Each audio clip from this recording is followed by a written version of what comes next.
الحمدللہ والصلاة والسلام علی رسول اللہ وبعد۔ قربانی اپنے ہاتھ سے کرنے کی کوشش کرنی چاہیے، اور جس کی طرف سے آپ قربانی کرنا چاہ رہے ہیں اس کا ذکر کرنا، یہ بھی ہمارے پیارے نبی کریم صلی اللہ علیہ وسلم کی سنت مبارکہ ہے۔ آپ نے اپنی طرف سے کرنی ہے، آپ نے اپنے گھر والوں کی طرف سے کرنی ہے، یا کسی کی نیابت میں آپ نے کرنی ہے۔ جس کی طرف سے قربانی کرنی ہے اس کا نام ذکر کرنا،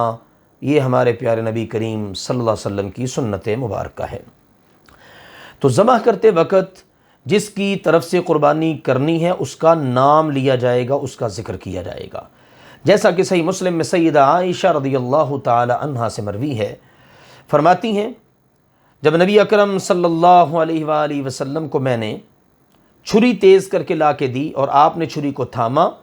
اور مینڈے کو ذبح کرنے کے لیے آپ نے لٹا لیا، تو اس وقت آپ نے کہا بسم اللہ اللہم تقبل من محمد و آل محمد ومن امت محمد۔ اللہ تعالیٰ کے نام کے ساتھ میں ذبح کرنے لگا ہوں اس کو، اے اللہ محمد صلی اللہ علیہ وسلم، آل محمد اور امت محمد کی طرف سے قبول فرما۔ تو یہ اس بات کی دلیل ہے کہ جس کی طرف سے آپ نے قربانی کرنی ہے اس کا آپ نے ذکر کرنا ہے۔ اسی لیے امام نووی رحمہ اللہ تعالی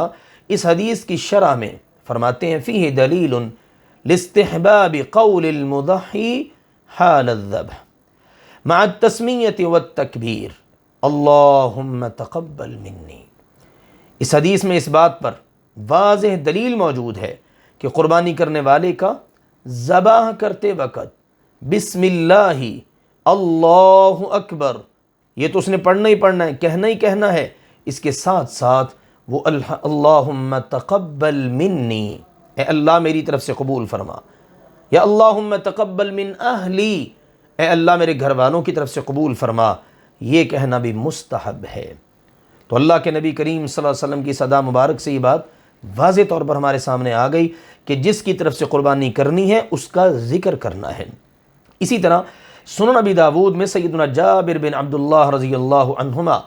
سے مروی ہے، انہوں نے کہا شہدت مع رسول اللہ صلی اللہ علیہ وسلم الاضحیٰ فی المصلی، میں رسول اللہ صلی اللہ علیہ وسلم کے ساتھ عید الاضحیٰ کے موقع پر عیدگاہ میں حاضر تھا،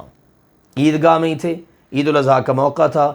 اور میں رسول اللہ صلی اللہ علیہ وسلم کے ساتھ وہاں پر موجود تھا۔ تو فرماتے ہیں فلما قضا خطبتہ نزل من منبرہ، جس وقت رسول اللہ صلی اللہ علیہ وسلم نے اپنا خطبہ مکمل فرما لیا،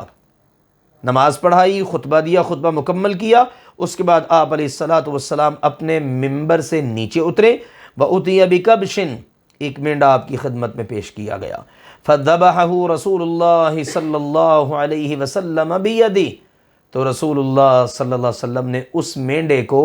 اپنے ہاتھ سے ذبح کر دیا، وقال، اور کہا بسم اللہ واللہ اکبر، هذا عنی وعمن لم یضحی من امتی، اللہ کا نام لے کر ذبح کرتا ہوں، اللہ سب سے بڑا ہے، اے اللہ یہ میری طرف سے ہے اور میری امت میں سے ہر اس شخص کی طرف سے ہے جس نے قربانی نہیں کی۔ سبحان اللہ۔ پھر فرمایا رسول اللہ صلی اللہ علیہ وسلم نے یہ، اور یہ فرمانے کے بعد آپ علیہ الصلاۃ والسلام نے اس مینڈے کو ذبح کر دیا۔ تو اسے بات معلوم ہو گئی واضح طور پر کہ جس وقت ہم نے قربانی کے جانور کو ذبح کرنا ہے تو جس کی طرف سے ذبح کرنا ہے اس کا نام ہم نے ذکر کرنا ہے۔ بعض لوگوں کی یہ بات اور یہ رائے ہے کہ ذبح کرتے وقت جس کی طرف سے قربانی کی جائے اس کا ذکر کرنا مکروہ ہے، ناپسندیدہ ہے، تو ان کی یہ رائے رسول اللہ صلی اللہ علیہ وسلم کے عمل مبارک کے بالکل الٹ ہے۔ تو ہمارے سامنے یہ بات واضح ہو گئی کہ جس وقت آپ نے جانور کو ذبح کرنا ہے، جس کی طرف سے ذبح کرنا ہے، آپ نے اس کا نام لینا ہے اور اللہ تعالیٰ کی بارگاہ میں دعا کرنی ہے، اے اللہ میری طرف سے اور فلاں کی طرف سے، مثلا والد صاحب کی طرف سے، والدہ کی طرف سے، میرے بچوں کی طرف سے، میری بیوی کی طرف سے، میرے بہن بھائیوں کی طرف سے، یا سب کو اجتماعی طور پر شامل کر لیجئے، اللہم تقبل منی ومن اہلی، اے اللہ میری طرف سے اور میرے تمام گھر والوں کی طرف سے اس کو قبول فرما۔ تو یہ بات ہم سب کو ذہن میں رکھنی چاہیے اور اس کے مطابق اللہ کے فضل و کرم سے قربانی کا عمل سر انجام دینا چاہیے۔ اللہ ذوالجلال والاکرام ہم سب کے تمام نیک اعمال کو اپنی بارگاہ میں قبول فرما لے۔ آمین۔ وآخر دعوانا ان الحمد للہ رب العالمین۔